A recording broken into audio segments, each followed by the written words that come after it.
Power transmission is the business of rotating shafts and the bearings which support them.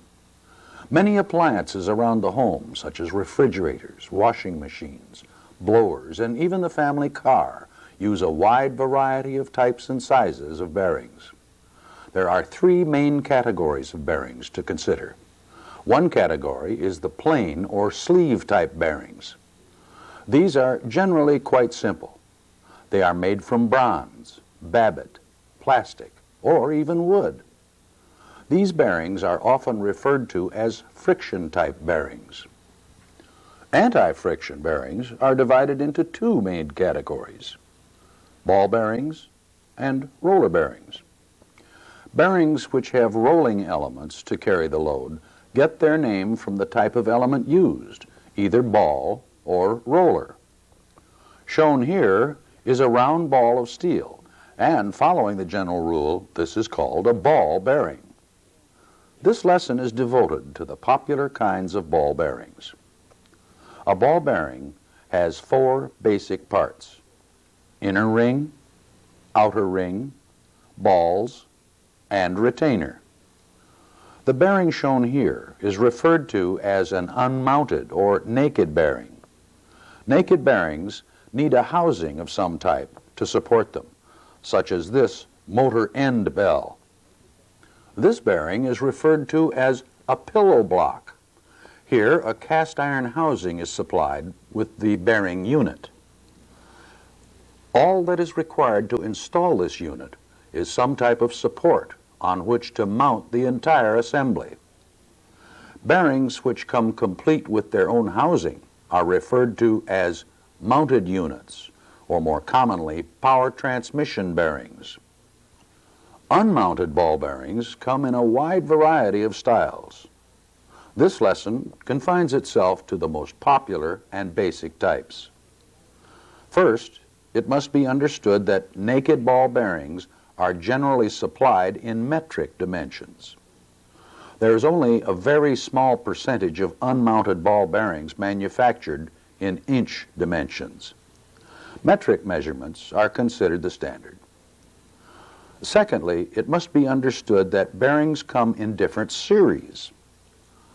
These identifying dimensions shown here are known as the bore, or inner diameter, often referred to as the ID. The outer diameter, referred to as the OD. And the width, the distance from side to side. All of these dimensions, ID, OD, and width, are referred to as the envelope dimensions. Various series of bearings have standard envelope dimensions. Common series are the 100, 200, 300, and 400 designations. Shown here are two bearings which have the same bore size. However, it is obvious that one of them is much heavier duty than the other. Common series of ball bearings have bore numbers or bore sizes. The basic bore numbering system is aught bore equals 10 millimeters, 1 bore equals 12 millimeter, 2 bore equals 15 millimeter, 3 bore equals 17 millimeter. Beginning with 4 bore and larger, the size of the bore is determined by multiplying the bore number by 5. This result gives the bore in millimeters. For example, a 10 bore bearing would be 10 times 5, or 50 millimeters in bore size. The bore number designates the hole size in the middle, and the series indicates all the other dimensions. A 3-digit number can tell much about the bearing. An example of this would be a 205 bearing. This bearing is of the 200 series and has a size 5 bore, which is 5 times 5, or 25 millimeter in diameter. The three most common types of ball bearings are 1, the Conrad, 2, the Max type, and 3, the angular contact.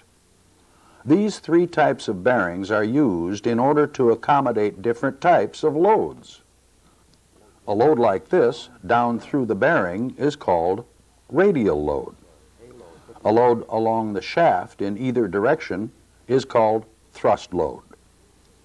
Here are three bearings, all the same size, but upon close examination there are significant differences. Observe the notch cut in this bearing's rings to allow more balls to be inserted. This is called a filling slot or max type bearing. Here is a bearing which has this entire shoulder machined away. This is called an angular contact type bearing. This bearing has neither of the features of the first two. It is called a Conrad bearing. There are other less common types which must be studied later. Two types of fixtures can be put on the bearings to protect them. These fixtures are known as seals or shields. Manufacturers add prefixes or suffixes to the basic bearing number to give a complete description of the part. A 205 KDD is one manufacturer's way of indicating a 200 series, 5-bore, K Conrad construction. DD indicates a shield on both sides. A review of the basic ball bearings shows the overall dimensions of a bearing are known as the envelope dimensions. Ball bearings have standard bore numbers and come in standard series. Bearings of heavier series have bigger envelope dimensions than the lighter series of the same bore size. Conrad, max type, and angular contact bearings are manufactured to the same dimensions but are intended for different types of loads. These three types of bearings are dimensionally interchangeable but are not engineering equivalents. Two types of closures, seals and shields, are commonly used, and manufacturers give complete descriptions of the bearing by use of a part number. Power transmission ball bearings have many distinct differences from unmounted ball bearings. First, they are generally made with inch dimension bores. Secondly, they have wide inner rings, which have some method to fasten them to the shaft. Unmounted bearings are pressed or heated and shrunk on a shaft. Power transmission bearings slip over the shaft and must be secured. This is most commonly done with set screws or a device known as an eccentric locking collar. Other less common methods may be used.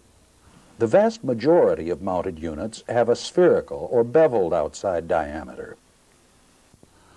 When a beveled unit is put into a housing which is made to accept it, the bearing can swivel about and align itself within the housing. Almost all mounted ball bearings are of this type and are known as self-aligning. Bearings with the extended inner ring, which do not have the beveled OD, are most often referred to as machine units. Bearings with the beveled OD are generally referred to as inserts. Inserts and machine units generally come sealed and lubricated. If the inner ring of a power transmission bearing sticks out on both sides, it is referred to as a wide inner ring unit. When the inner ring sticks out on one side only, it is referred to as an extended inner ring unit. A few wide inner ring ball bearings have locking devices on both sides of the bearing.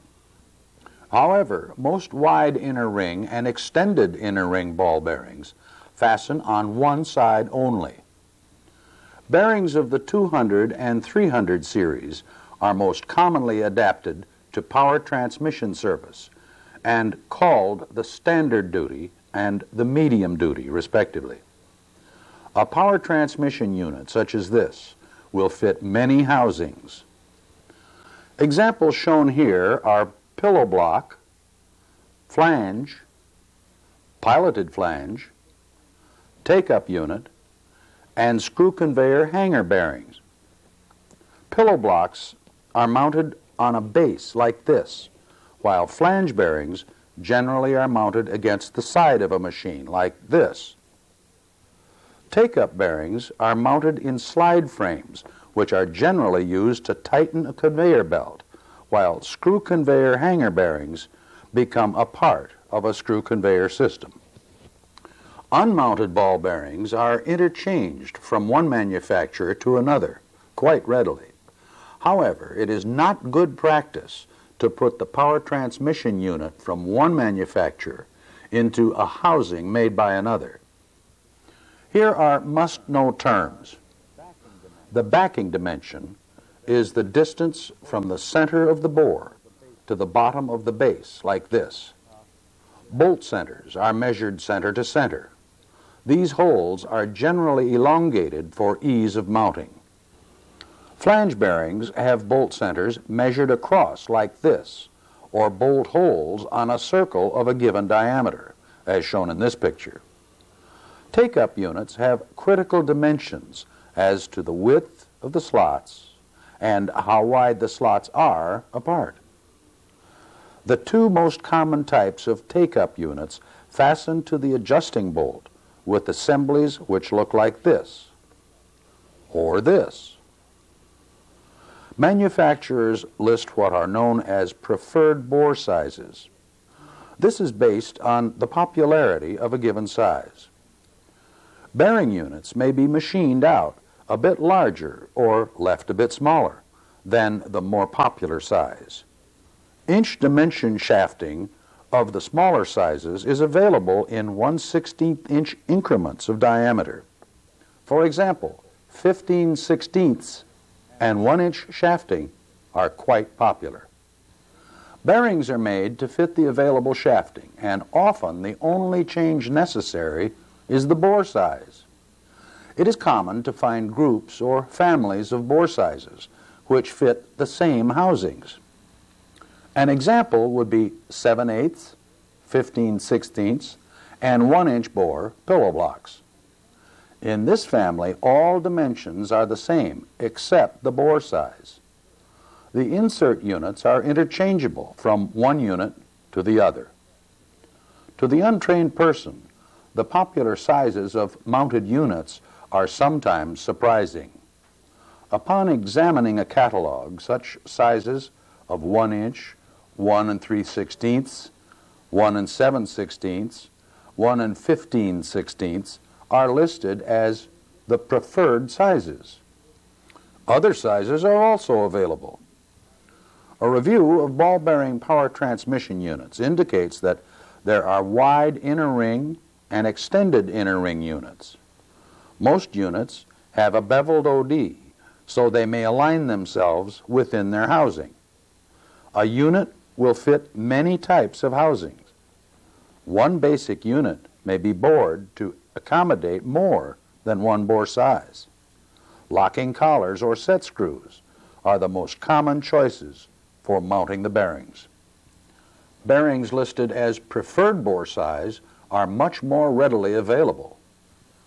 And it is not good practice to put units from one manufacturer into housings made by another. Chapter 2 of the PTDA Handbook contains additional information about bearings.